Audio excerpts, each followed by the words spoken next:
thinking about the theme of this week of what I wanted to speak to, and what came into my mind was the progression of spiritual growth. What is the spiritual progression when we're on this path?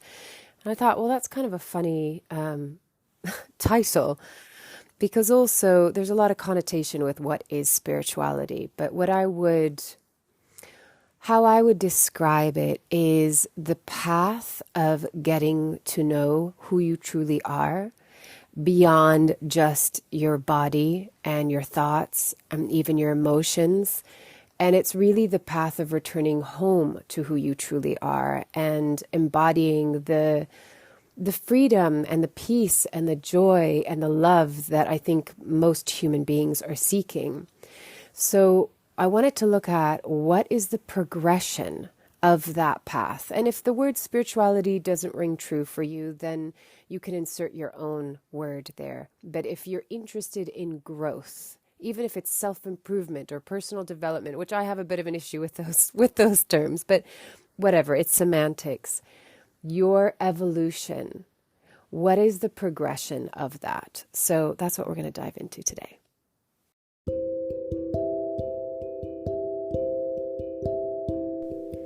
This is Corinne Bloom, and you're listening to Raw Conversations.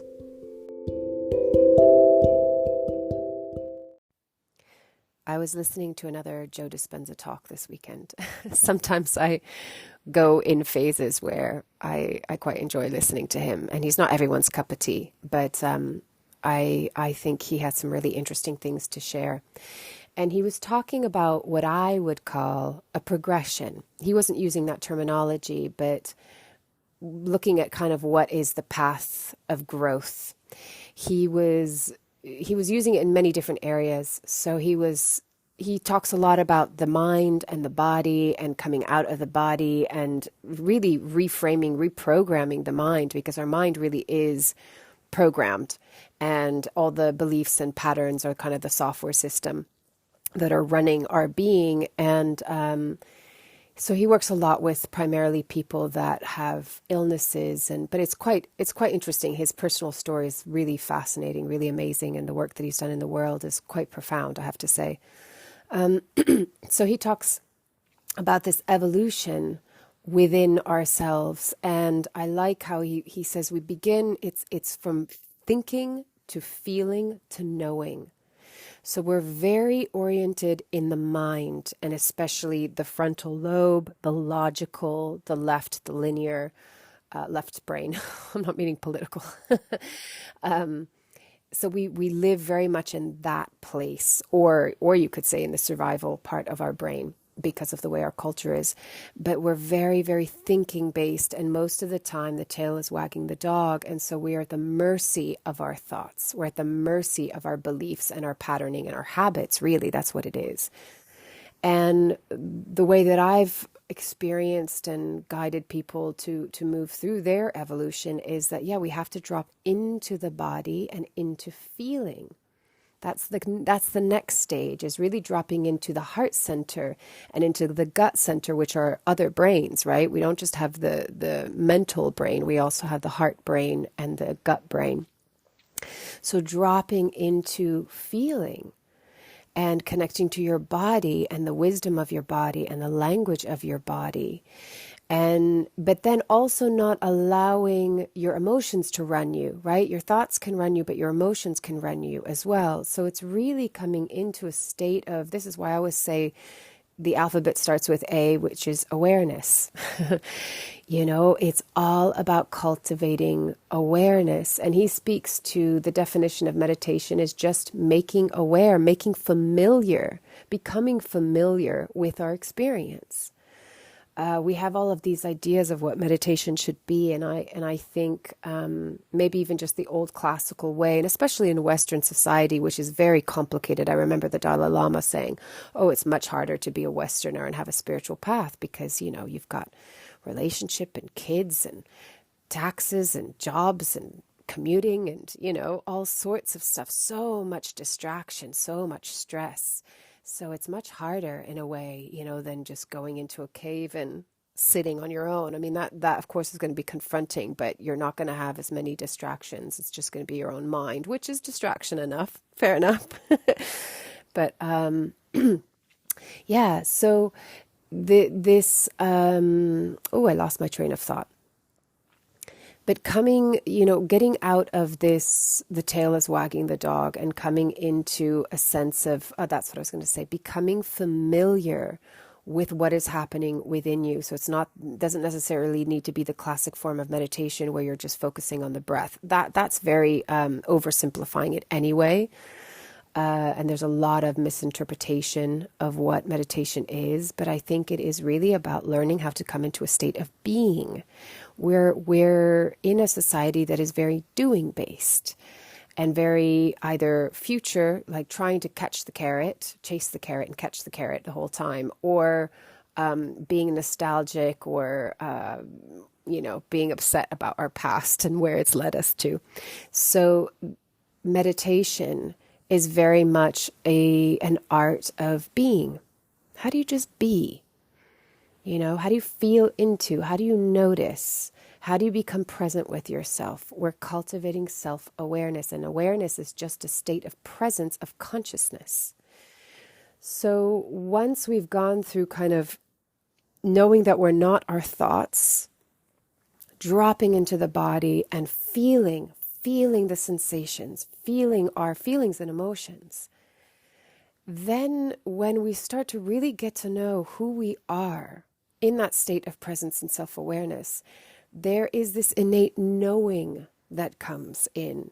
And I think part of that is also when we really land in our being and we become more receptive, because the more that we land in our own being and we walk towards ourselves, we base ourselves in our heart, we open ourselves up to love, our vessel becomes much more open and able to receive, to become receptive, to become the vessel, to become the channel. And so then I think we're really connecting not just with ourself and our human self, really understanding who we are in all of our quirks of our personality, but understanding who we are as the essence of who we are, as the energy, and then connecting to consciousness, to the divine, to God, to the universe, whatever you want to call it. We're connecting to the greater consciousness. So if you haven't heard already the term the superconscious, we have the subconscious, the unconscious, and the superconscious is the part that we can really access that divinity, or the source of consciousness itself. So I love this progression of from thinking to feeling to knowing. And then he goes into this whole description of how we go from being someone to then you do the work and you realize you're no one. Then you reach that state of divinity and you realize you're everyone. Same thing with you're somewhere. You do the work, you realize you're nowhere. You continue to do the work. The progression is you're everywhere. The omnipresence of consciousness.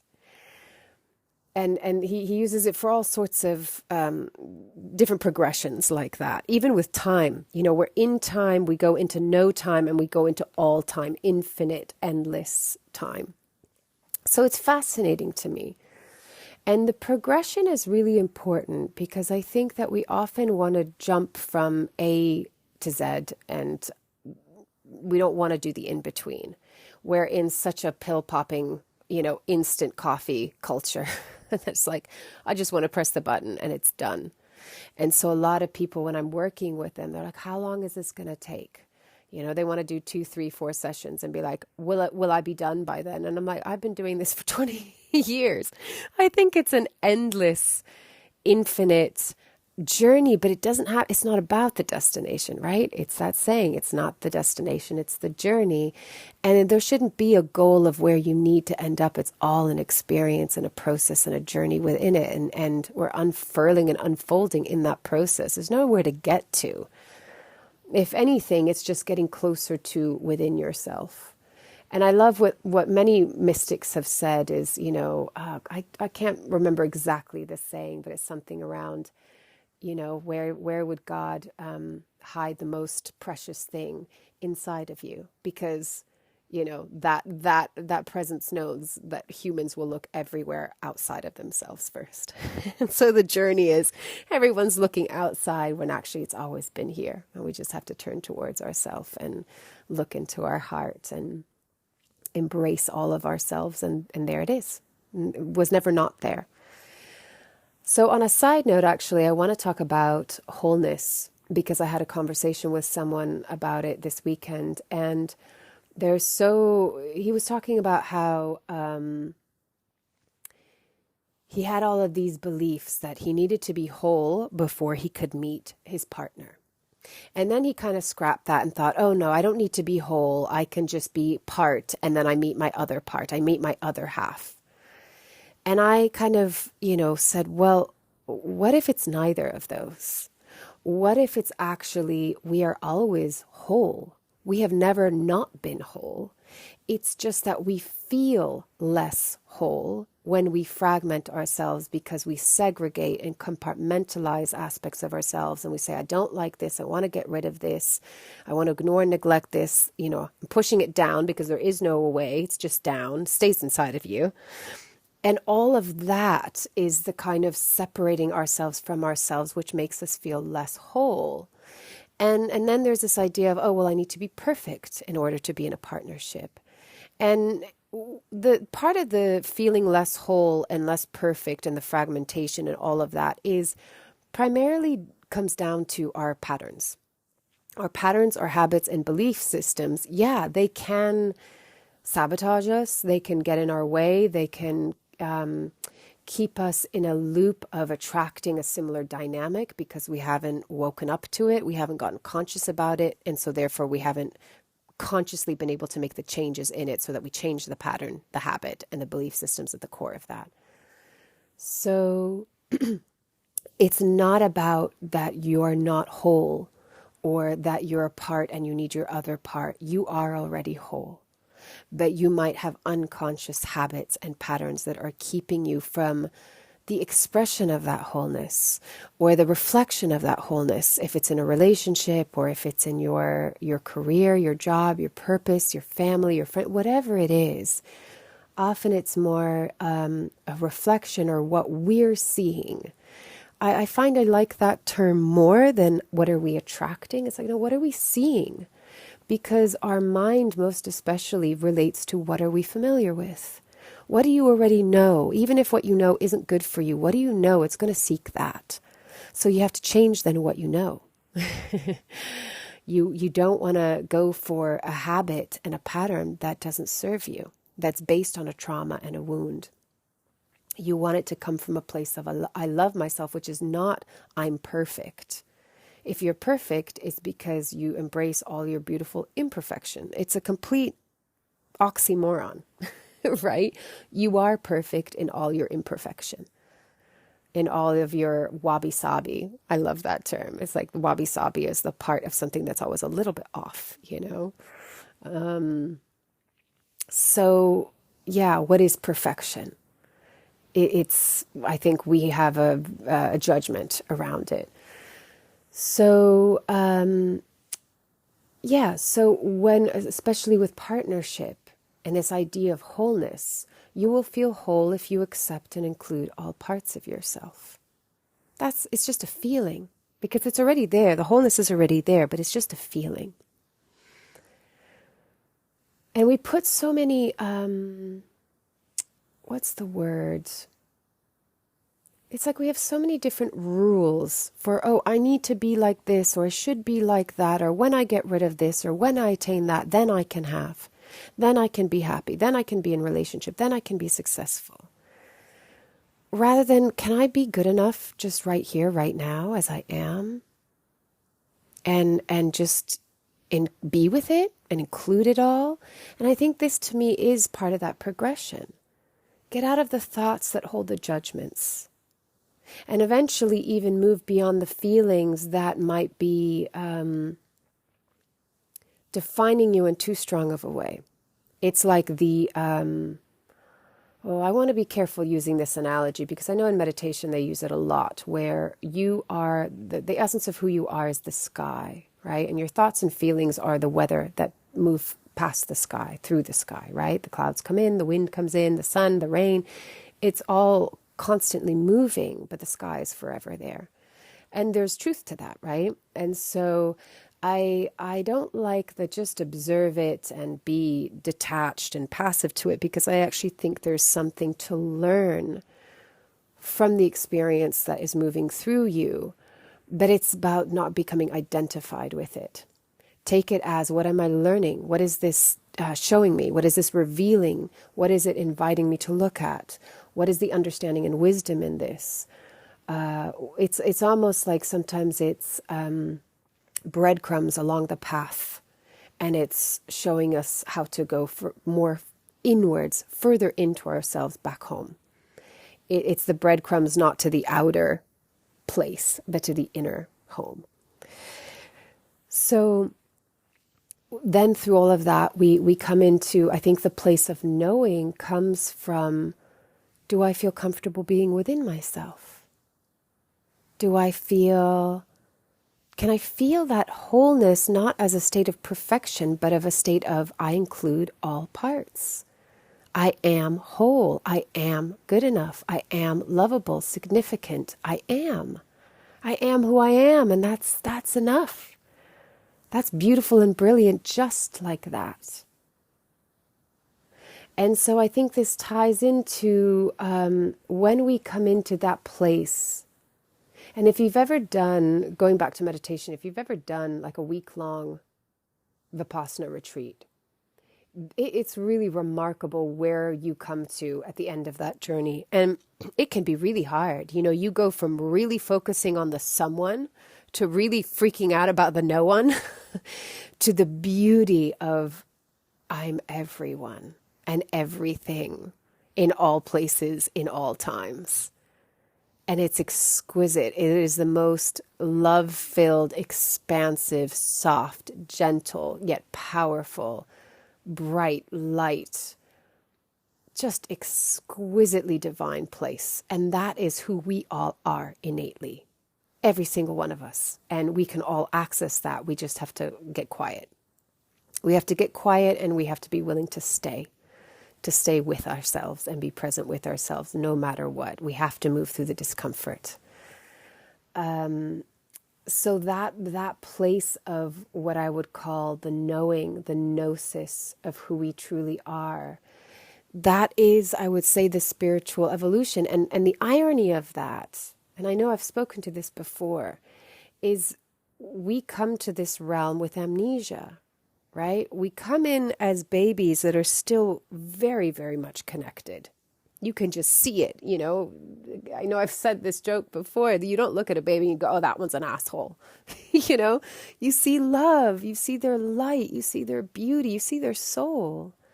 And then life, you know, happens, and we get a little bit more jaded, and we have experience, and we get hurt, and we take things personal, and we get self-conscious, and we have insecurity, and we have fears, and we have anxieties, and you know, all of these things happen, and we kind of forget, and we get a little bit more disconnected, and then we have to get to the point where through our humanity, through the pain and the suffering and the challenge and the struggle and the fears and all of that stuff, we go back into that internal journey to come back home to ourselves, to remember who we always were.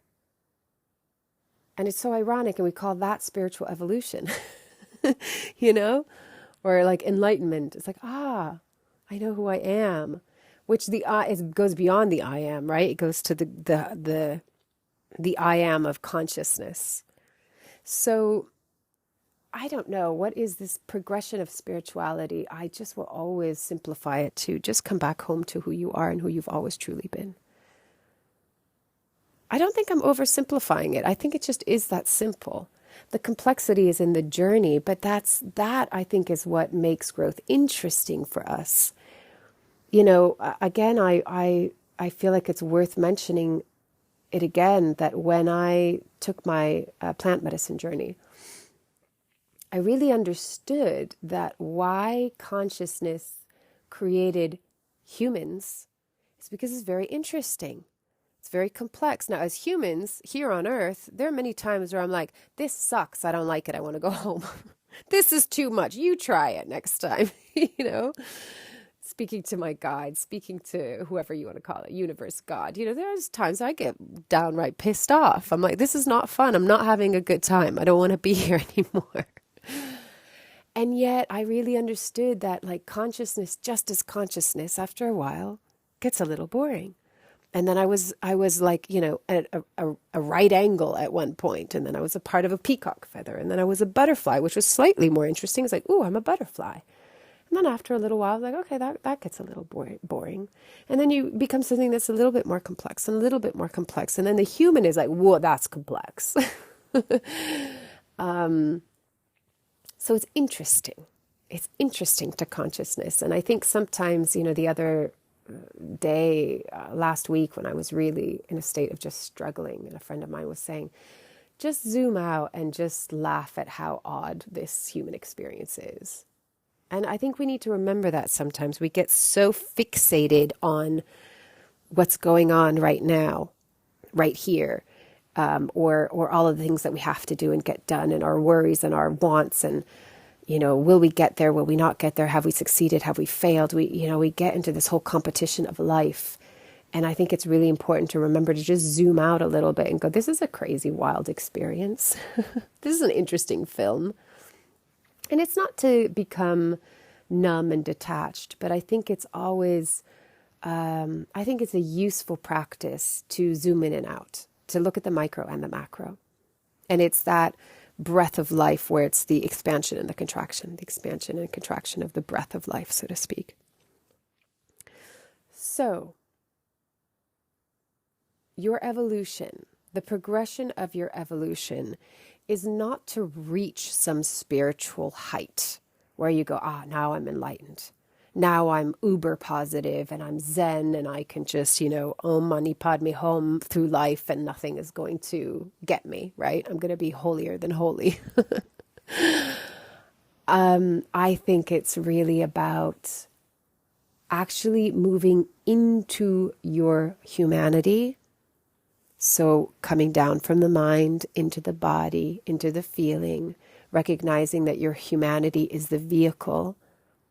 It is an amazing source of learning and therefore wisdom and knowledge, that knowing.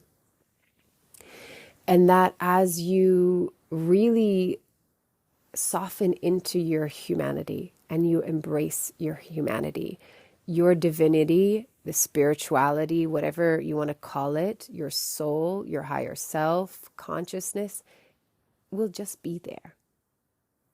So when we think of progression, we often think of steps going upwards. We think about hierarchy. And I look at it more as like a spiraling down and into.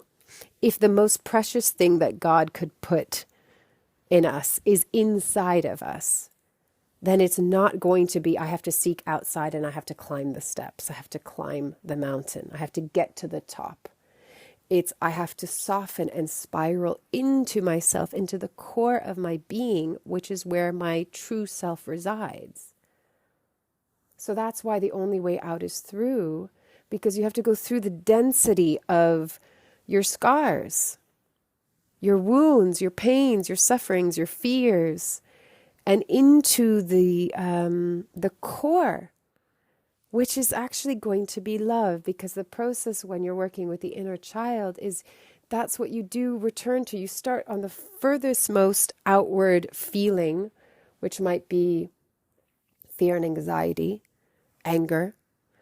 Then it comes in sadness, loneliness, insecurity, separation, all of these things. You come in. And then when you really get to the core part, it's just, it's the part that needs to be embraced. It's the little one that needs to be embraced and loved. Hold him or her in the lap of love, in your arms with an open heart. Love it. Just love it. Love her or him. So do you see that it's like what we're looking for out there, whether it's in a person or a job or a purpose or a goal or a success or something, this kind of like out there and up there. And when I reach that, then I will have made it. You know, there's many people that have made it to that external point, and then they're like, well, now what?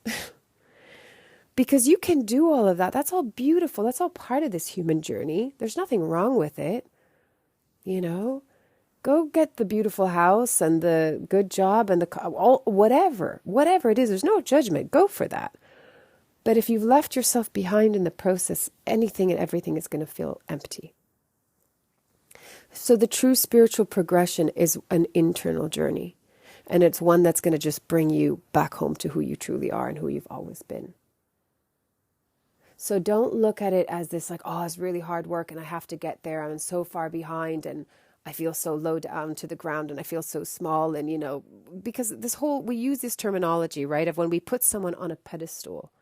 This is why, to me personally, I think that this whole...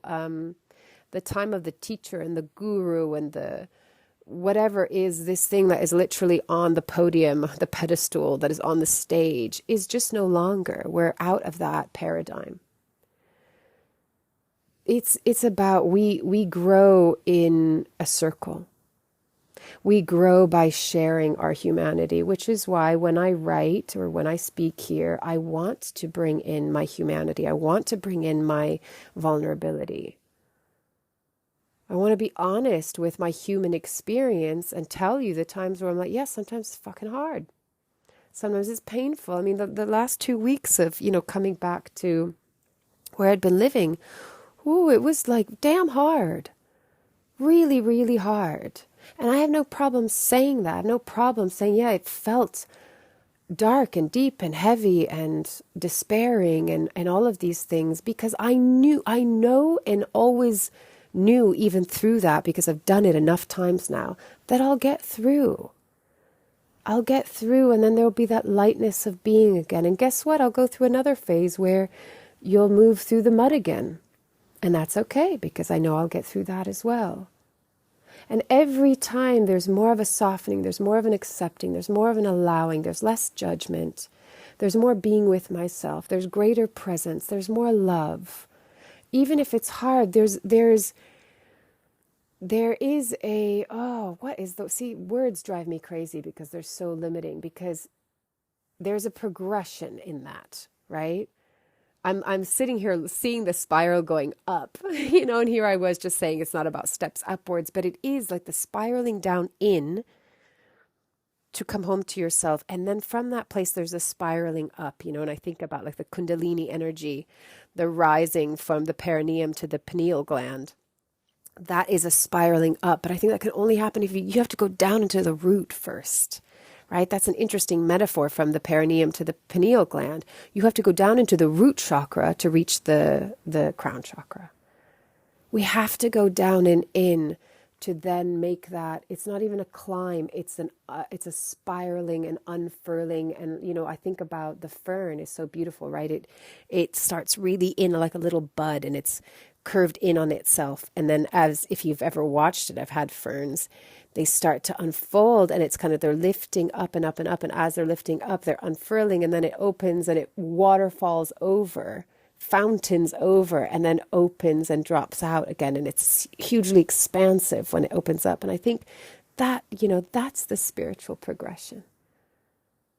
It's the unfurling and the unfolding of who you've always been from the seed.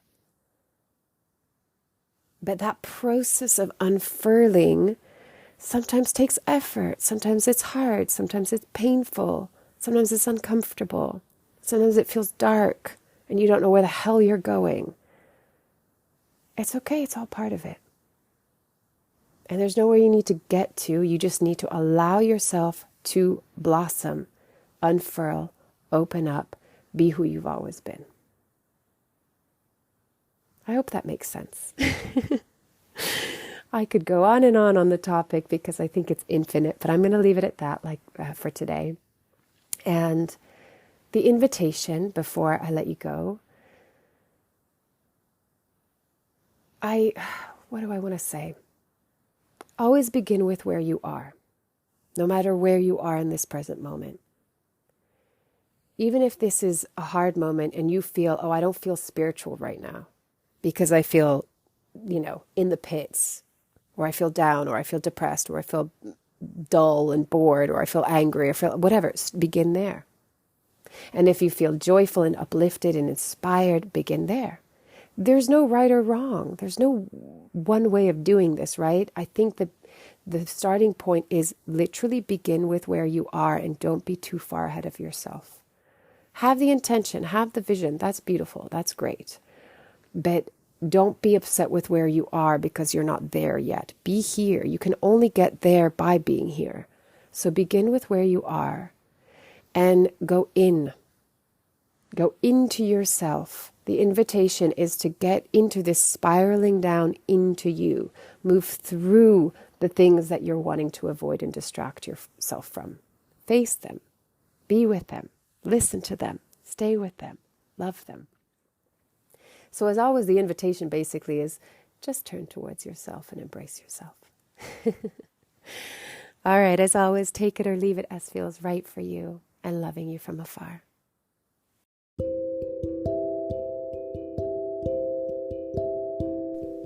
You've been listening to Raw Conversations with Corinne Bloom. Thanks so much for showing up, listening in, and being a part of the conversation with me.